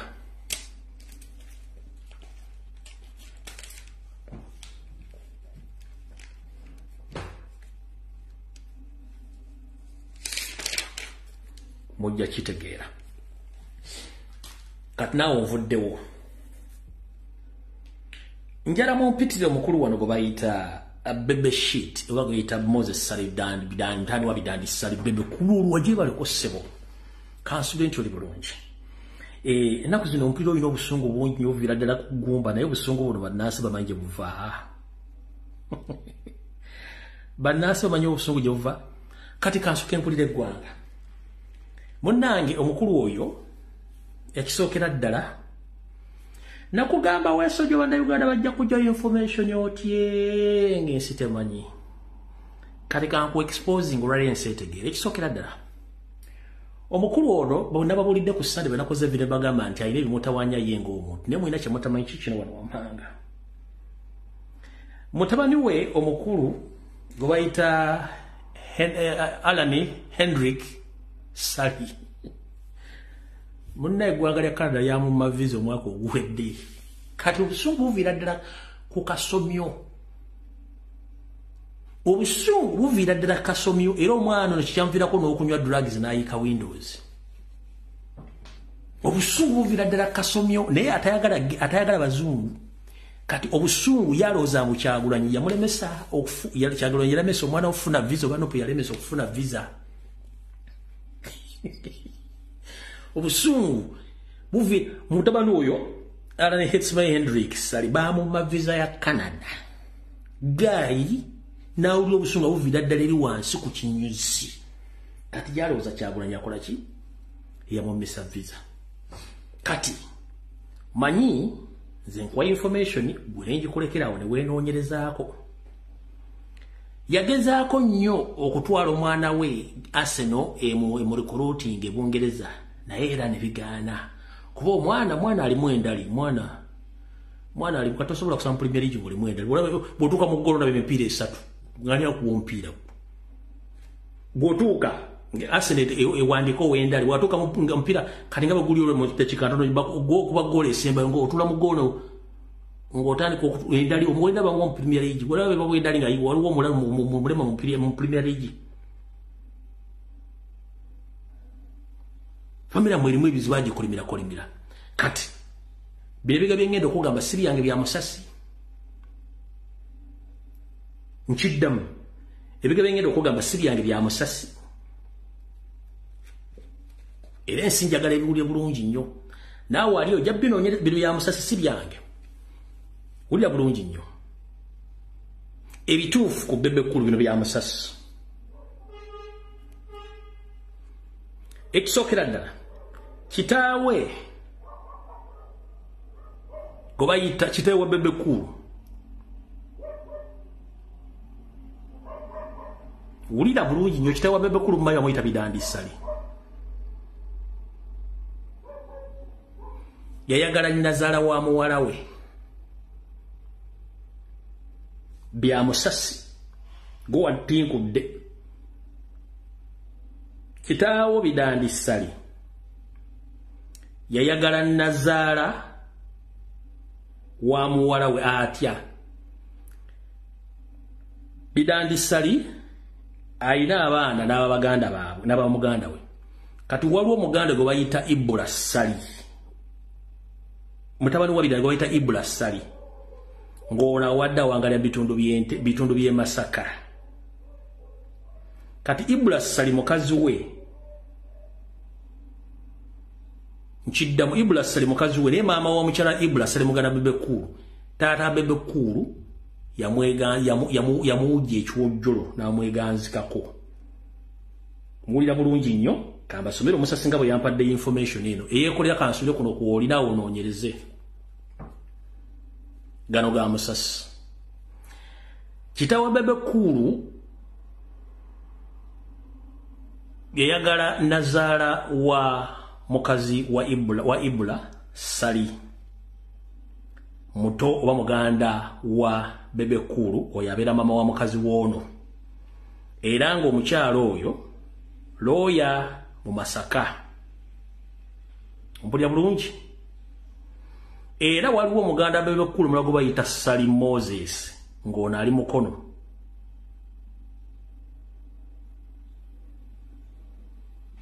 waliwo muganda Bebe Kulu gwe bayita Moses Salinga naye ali mukono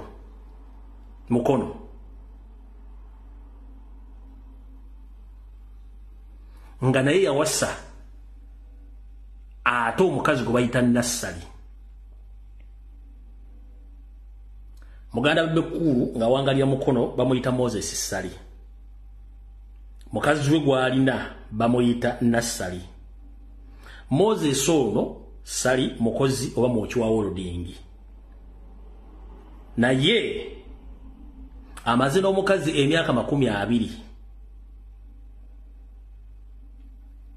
nga tebazaala wabula kyebajje bazaale omwana wano mu COVID gye buvuddeko emabega ensonga lwaki bamaze emyaka 2 nga tebazaala olw'ensonga nti babakolimira oba senga wa Bebe Kulu yabakolimira nti balizaala mwana ye nga tannafa era bw'atyo senga wa bano yamala kufa ne balyoka bazaala omwana olya bulungi nnyo era mu kintu kyekimu Bebe Kulu bw'amanya ebintu bino yanyiiga nnyo era teyaziika senga waabwe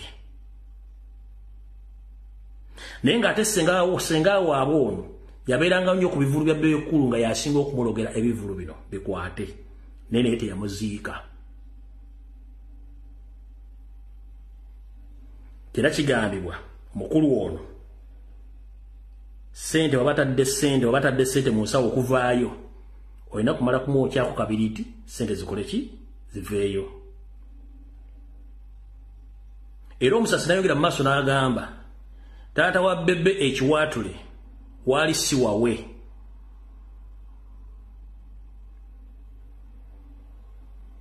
olya ettaka eryo siryali lya taata Bebe Kulu ettaka lino bali balirekedde muzzukulu wa Kakonge ab'ekiwaatule mubamanya abatuuze b'oku era abantu ekiwaatule bakimanyi era omuvubuka oyo gwe bali balekedde ettaka eryo baamukola ebikolo by'akalogo kalenzi n'ayiika Windows era basinga ekiwaatule bamumanyi bamuyita Stede yaliyo n'okubeera nannyini ttaka omutuufu oba gwe bayita Badman baamuloga n'ayiika Windows okutwala ettaka eryo lyonna era Stede mu kuzunga talina mukwatira nsalu lwabanga ddengulu ng'amwongerako omulagala ng'ayiika Windows bano nga batwala ettaka teryali lya Bidandisali kubanga bano basalawo okuloga bulozi era kyovula omusajja ono alina ebisiraani biyitirivu talina kyakwatako kubanga senga waabwe yabaloga n'abaleka mu kati ne beewogoma bibadde bya musasi kati ebisingawo zoba oyagala nkuleetere nagamba na information ekwatako ng'omuntu naye twagamba wesonyiwe sitwago kola bibyo newalema kati obuzibu bwammwe buviira ddala ku ggumba kenzirako okuwulira ng'okola sitole naku Kyagula ngenda kuzzaayo mpaka ebutambala gye musibuka kitaawo gy'ava nkubuulire taatawo yajja naani mu Buganda jjajjawo azaala Bidandisali bajja abantu 3 bajja abasajja 3 okwali kitaawo jjajjawo azaala Bidandisali okwali omusajja eyali azaala bano ba Anas Kaliisa ne Kimu Kaliisa okwali n'omusajja azaala Sheikh ani kana akasajja kambega ka Museveni let me see amanya ngalina azaala Sheikh Obedi Kamulegia n'omusajja omulala w'okuna bajjajja mwe baatuukira Butambala era baali bapakasi bono yagala bisinga unja biku ensetegero akimuyita sali era lwaki kitaawo Bidandisali teyayogerako kigambo kabaka addo okwagala kubwa kabaka Buganda kubanga mutuyinako ennugu nenga obuuza ennugu yaki yensonga lwaki toyagala Kyagula kuba musajja Muganda ye ennugu yongeera y'abaana baaka bano yensonga lwaki botandika okwogera toyawukana ne genetically modified general Toyawukana na bakabana enjogera kubanga ebyafa bikola ki yeye ennugu evira ddala ku musaayi gwa kabano ennugu evira ddala ku musaayi gwa kabano oyo si essali era kyova olaba King Sayaga nti omwana yani mwana yessali tata byalugaba mubuuze King Saya kiyimba akimanyi yakijjawa abantu ba information basirika busiti omwana yessali tata byalugaba abantu balina information basirika okitegedde bono ddamu okwasama nja kuddayo ebutambala ndeta amanya abasajja bajja bana nkumenyeddeko basatu jjajjawo be yajja nabo okuyingira Buganda gwe mulyoke mwetuuma essali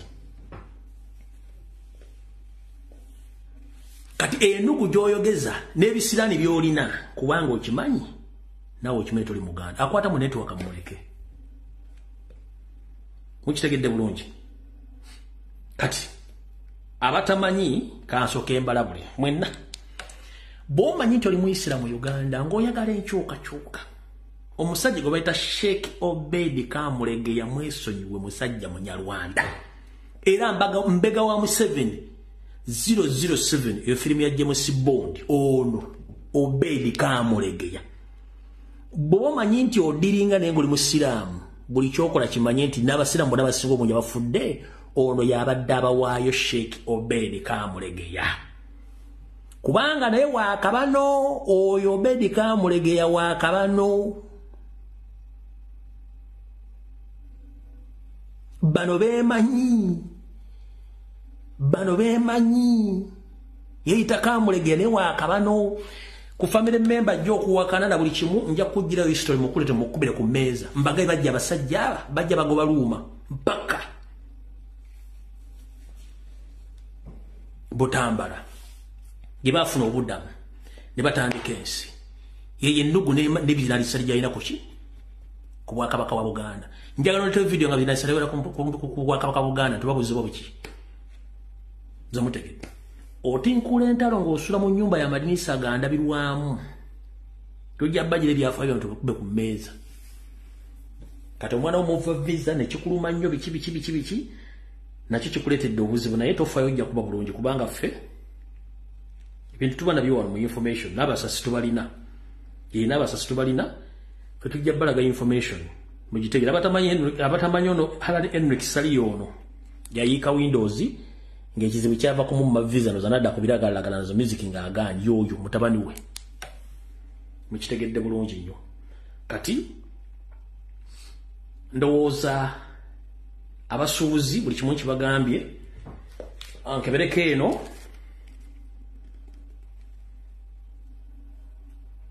okay kyengenda okusembyayo kikino mu ddakiika entono information namujja gifuna ku Friday gwe wenna ng'okyalisa ebijanjala empiso muganda wange mbagambye buli muyenyige mu kwekalakaasa kuno mwawulidde nti bagenda kuleeta omusolo omupya ku ttaka mu buguzi bw'ettaka niyo omusolo mumanyi kyegutegeeza wuliriza bulungi nnyo omusolo ogenda okujja ku ttaka omupya guli nti gulimu ebitundu bibiri bw'oba otunda ettaka ng'olitunda mu kyalo gujja kubaako ne percentage yanjawulo waliwo oba otunda mu municipalities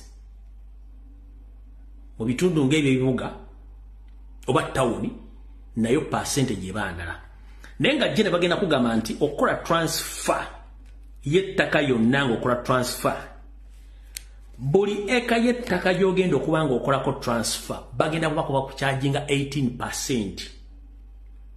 Kitegeeza nti bagenda kukyajinga emitwalo 18 pa eka. Eyo ekola Uganda yonna worldwide mu byalo eyo mu byalo. Kati bwe tujja mu urban centers oba municipalities bajja kuba kukyajinga miliyoni 4 eza Uganda. Buli transfer y'ekyapa gy'ogenda okukola.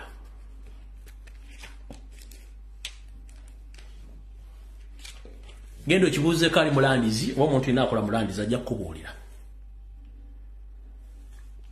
bagenda bakucha buli eka jo transfer nga bagenda kuba charge emitwalo 18 buli eka yettaka kati bwetudde ne municipalities mbibuga buli eka yettaka jo nokulako transfer oba business yokutunda ettaka ng'erimu ekyapa ejja kubanga okucharginga miliyoni 4 naye obuguzi bw'ettaka buno anaaba atunda ojja kubanga oteekeddwa okubanga oyina kyetuyita number revenue authority bagiyita batya eno kosa studio mustini number ojja kubanga oyina tini number kijja kwetagisa okukola transfer oba okutunda ettaka oba okugula ettaka ng'olina tini number ng'olina okusasula omusolo ogwo butereevu nga tonda bw'ogenda kugowalira mukitegedde bulungi awo tulaga bulungi nnyo oyite okubanga olina tini number bw'anaatunda oba atunda ettaka oba agula ettaka ojja kubanga olina tini number ya olwoba togirina transaction baagala tutandika kati kuba kyajinga buli kimu waliwo kye nayogerako oluliti bateeke emisolo mingi nnyo yes kigenda mu maaso naye ate tulinda baga bateeka omusolo bateeka n'omusolo mu kwepiica bajja kufuna ssente mbadde sikimanyi nti omusolo gyeguli omusolo gw'okwepiica gyeguli mumanyi baguyita omusolo gw'okwepiica bagenda kuwakana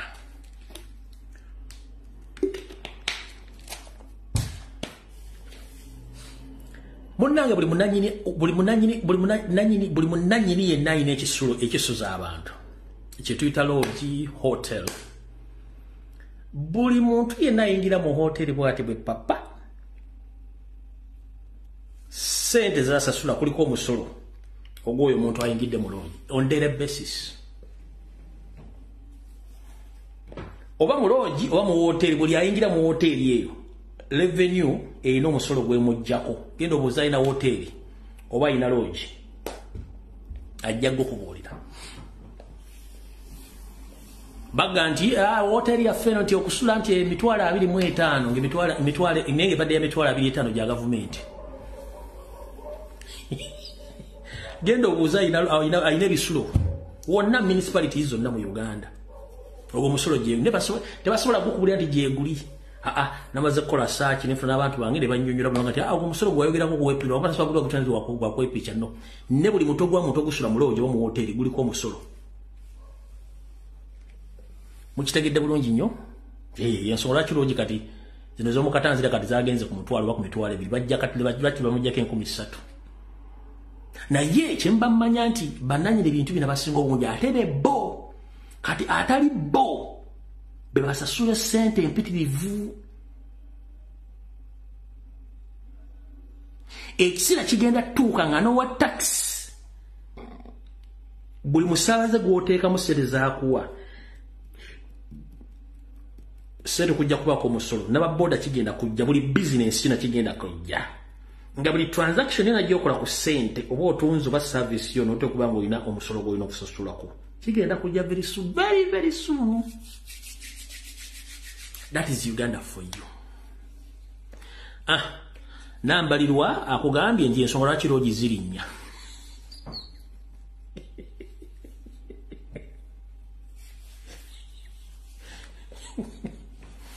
Abimanyi babimanyi. Eriyo abantu abali mu Uganda nga tebali mu Uganda. Batambula nga tebali mu Uganda. Ngibintu bino tobitegeera. Nabana basuuzi pati baga hapa netwe kalaka sente mugenda tono ne business zaffe amaze baga nti munnange nno kiribwe ekiti baga lindako na kino kiribwe ekiti ntiye kati bazuukuse so bagenda ensonga lwaki baba kyajinga omusolo guno gwonna wante bali kyalina gye bajja ssente ensaasanya yaabwe nnene ku nnyingiza ensaasanya nnene ku nnyingiza. Sister Rosemary kagamba ekituufu anko bajjako omusolo ennamugongo tulinayo big building mugutegedde nabagamba bajjako omusolo gw'okwepica nga simenti gyeguli gugwo gyeguli oli abaganda bange so mujja bitegeera kale bannange oba ogenze kwepica oba ogenze kwebaka buli mutu oguyingira mu hoteri wa mu lodge you have to pay tax.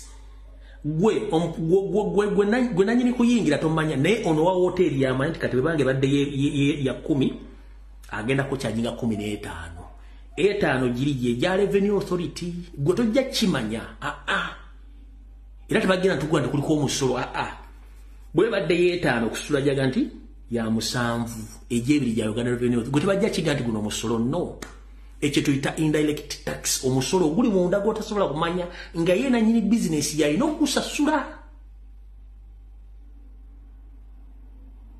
yensonga lwaki loogiza mmwe zirinnye gye mugenda okwepiikiza ye loogi eri ya mutu akabanga yegumu kanaana yes kanaana ka Yoseeri kalwaba ogwo kasali musale